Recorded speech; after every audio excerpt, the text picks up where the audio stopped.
Bonjour à toutes et à tous, c'est Paul Dame qui vous présente aujourd'hui un nouveau sapin en sucette. Et aujourd'hui,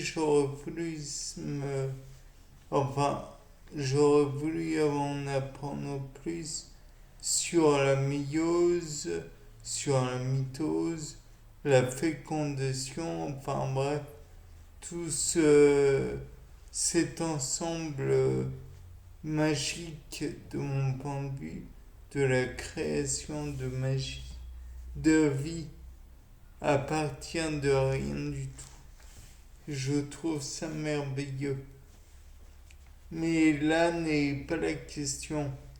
La question que je me pose, donc une fois que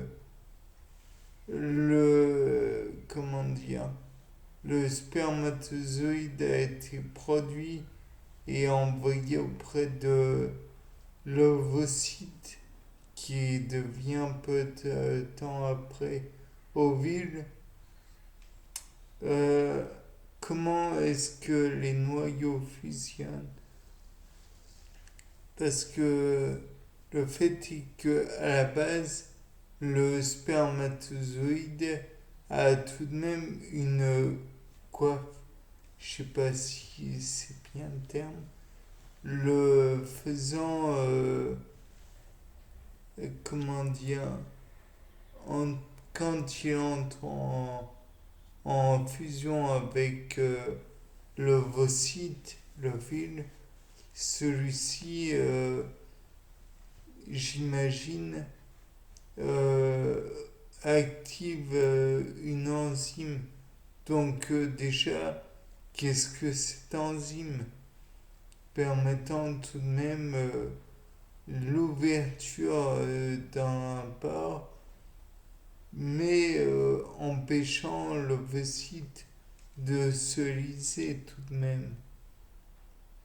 Par la suite, le flagelle et la pièce mitochondriale disparaissent. Donc, est-ce toujours la même enzyme? Est-ce une enzyme qui est présente dans le spermatozoïde et qui fait que le flagelle et la pièce mitochondriale, la pièce intermédiaire, sont dissociées et disparaissent? Est-ce que éventuellement c'est le fait d'être entré en fusion au niveau de la coiffe qui dissocie les protéines des pièces intermédiaires et du flagelle pour finalement permettre à l'ovocyte de se, comment dire, de s'enrichir en plus. De plus, par la suite, je viens de me rendre compte que je parlais d'ovocyte et d'ovule. Mais qu'est-ce qui les sépare? Qu'est-ce qui les différencie? Et s'il y a une différence, peut-être simplement au niveau du français. Peut-être y a-t-il une différence néanmoins, biologiquement parlant. Comment est-ce que l'un peut devenir l'autre dans ce cas?